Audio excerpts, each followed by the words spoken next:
In the fourth unit of this module, we are going to discuss a couple of Dutch studies into the effects of providing cognitive and metacognitive tools in the learning environment, effects on both the process of learning and the learning outcomes. There are a couple of questions which are central here. First of all, some examples of the use of ICT in education, and then more specifically the use of cognitive and metacognitive tools. And after these examples, two examples, basically we are focusing on two questions. One, whether or not students make use of the tools to improve learning or self-regulation. And the second one, what the effect is of, let's say, changing the authenticity of the environment. But we will go into that in a few moments. First, some examples. Two examples, basically. In one example, the first one is the emphasis on cognitive tools, and in the second one on metacognitive tools.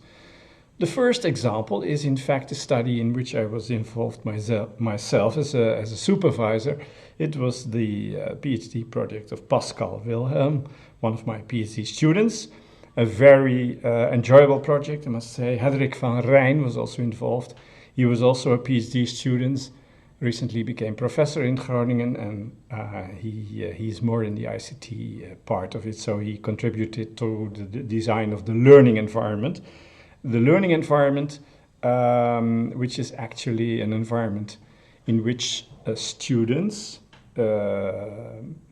university students, but also primary school pupils aged 11 and 12 years, in this environment they can do experiments. They can check, let's say, the validity of an hypothesis which relates the values of 5 independent variables to the value of an outcome variable. You see the 5 independent variables in the left gray column with the icons there. You see 5 rows, basically. The first one, it's all has to do with growing plants in this particular example. The first one, you can choose between one time giving water each day or 2 times. The second one, providing herbicides. The third one is let's say, removing leaves or leaving them on the pot. The fourth one is placing the plant at various places in a house. On the balcony or close to the window or more inside the house. And the last one is whether you put the plant in a small pot or in a large pot, basically. So all these variations influence the growing of the plant, and the growing of the plant is the outcome variable. And what students do is they actually choose values on each of the 5 independent variables and predict the outcome, so predict the size of the plant after having, let's say, put into place all of the values of the 5 independent variables on a row. As you can see here, the first row is an experiment in which a plant is given water 1 time a day, no herbicides, no removing of the leaves, let's say close to the window placed, and in I think a small pot, and the participant predicts that the outcome variable, the growth of the plant, will be something like 10 centimeters or whatever, and the outcome in effect, after having installed everything, then the program says, the simulation environment says it's 20 centimeter. So there is a difference, and then the student can start a new experiment.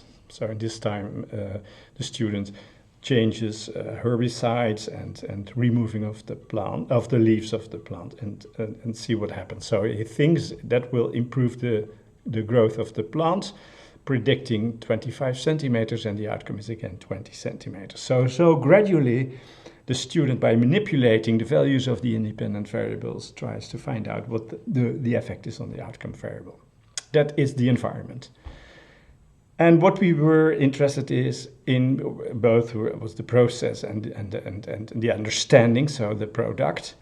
That's what we call the comprehension score. So we compared in this study sixth grade children, so 10 years old, in fact, with university students. And what you see is that the sixth grade children were less, let's say, successful in comprehending, in relating the independent variables to the outcome variables, and also less successful in making valid inferences.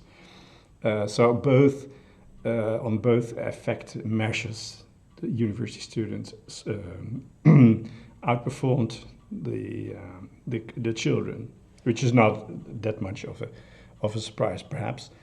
What you see here is that we also asked the participants what they were planning to do, and we also asked them to check the effects of manipulating variables. And so these thinking aloud protocols were collected and analyzed, so we could, in fact, identify the number of plans the participants made, and also the extent to which they checked, in fact, the effects of manipulating variables. And here again, you see the difference between university students and sixth grade students. But interestingly, I must say, is that the sixth graders actually made quite well a considerable amount of plans. So they more or less were half successful compared with the university students. Okay, this is a sort of environment in which you can easily study at the cognitive level how people reason, how people actually reason logically in a sort of, experimental environment in which they can manipulate input variables and can study the effect on the output variables.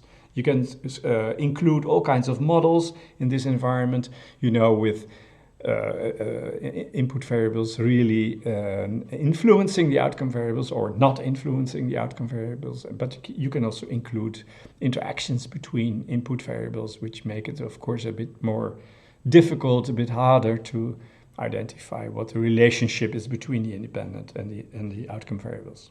Okay, that's the example. What we saw is that there is a substantial growth when you compare the sixth graders with the university students in translating data into valid statements about causality, so checking effects of variables, as I mentioned it, in dealing with interactions, you can imagine, and in planning. We also saw that in the data. Okay, let's continue with the second example. This is an example of a couple of studies basically done at Twente University by Ton de Jong as the principal investigator, Adler Zonder and Manlov. And in this study, a particular simulation environment has been developed, CoLab. And this CoLab is in fact an environment in which you can study the all kinds of let's say, natural science, physics problems, or in this case, fluid dynamics problems. The environment has been equipped with what was called a process coordinator, which is basically a metacognitive or self-regulation support tool. It consisted, in fact, of three tools: the planning tool with a goal tree. As you can see in the left top left panel, I don't know whether I can focus. Yes, I can focus into that, where you can see that there is a sort of goal tree with all kinds of important steps to take in order to carry out a simulation experiment. Find out what is the floor about, this floor is about, find out what is in the rooms. It's about the particular environment in which the fluid dynamics problems has to be studied. Assure that you all have the same in mind, identify variables, identify relations, and then modeling and hypothesizing, collecting data, drawing conclusions, and ending up. Okay, there is in the right panel you see a more advanced, perhaps, planning tool in which all steps of doing an experimental study, in fact, are made visible. Modeling and hypothesizing, data collection and drawing conclusions, and then finishing, and then you can zoom into each of these boxes, and then further goals will be, let's say, explained to you. So that was one of the tools, the planning tool. Then there was a monitoring tool, in fact a notepad in which you could easily draw up all kinds of expressions or hypotheses in order to further study. Hints were also provided. And then there was also an evaluation tool, which was basically a template in order to write lab reports and collect and order your data and your conclusions. Now, when you have a look at the data in which, in fact, the regulative activities were compared between both groups, two groups, the PC Plus group, who did work with the process coordinator, and the PC Minus group, which did not work with the coordinator. And you can see that there were only, as far as planning is concerned, there were, let's say, significant differences between the two groups. So planning actually benefited from providing such a planning tool.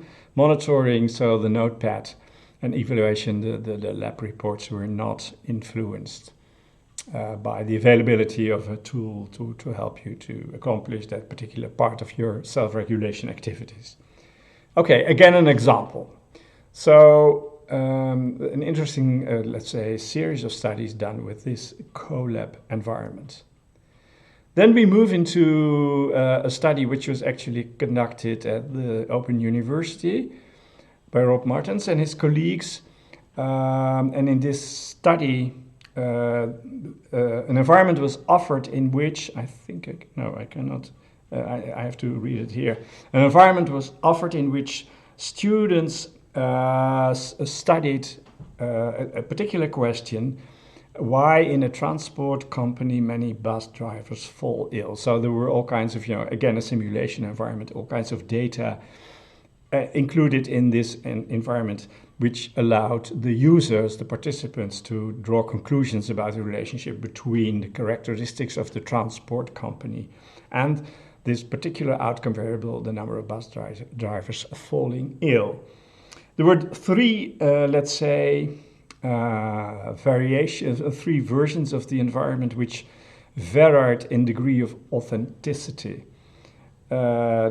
There was an authentic version with full student control. There was a text-only version, so no, fancy things which help you to more or less visualize or understand the environment. And then there was also an authentic version with restricted student control. Now, the interesting outcome of this study was that, in fact, only the text-only version did produce better learning outcomes. So the text-only version, which was a more or less abstract version, was in fact a successful environment to produce learning outcomes, predictions about, or in fact interpretations and inferences about relationship between characteristics of the transport company and the ill rate of the bus drivers. Okay. Students did not perceive authentic learning outcomes as more authentic or motivating, so they actually did not make use of the authenticity characteristics of the learning environment.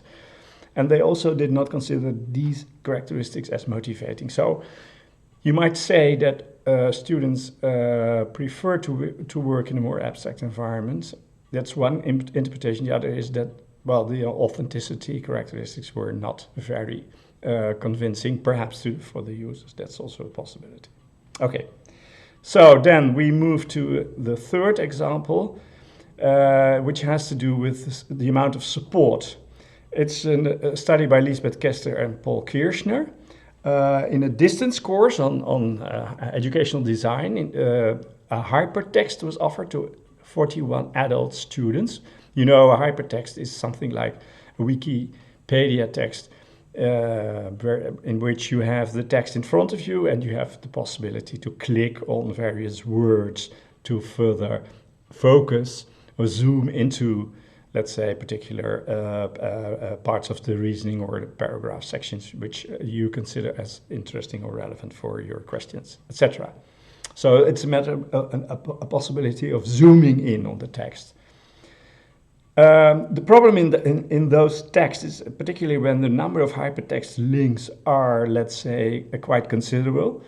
You have to have a sort of overview. You need a map, so to speak, in order to understand where you are basically studying the text. And such a map, a concept map, is an important source of conceptual support. This concept map was provided, or there was a flowchart was provided, and an advice on the next step to be taken. So that was more a support tool which helped the process of studying this particular hypertext. Now, the interesting thing was that navigation accuracy, which relates to whether you actually study the text in its complete complexity, but also completely, and whether you zoom in appropriately on issues which are very important. Well, this navigation accuracy increased under the condition of fading support. So the support had to be faded in order to transfer the responsibility of carrying out this complex educational task by the participants.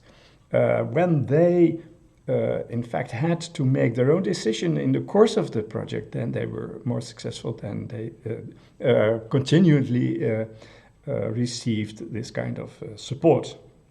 Task performance did not improve, and the overall conclusion of the authors was that the students did not invest enough time and effort to complete the assignment. So that's always a problem, of course, that students just finish too early and don't give themselves enough time to understand the text which has been provided. And of course, in such a situation, such environment, under such conditions, the effectiveness of all kinds of support does also decrease because students simply do not make use of it. Okay, so these were the conclusions of the study by Lisbeth Kester and Paul Kirchner. And again, an example of providing support, cognitive support and strategic support in an learning environment in which students have to find their way.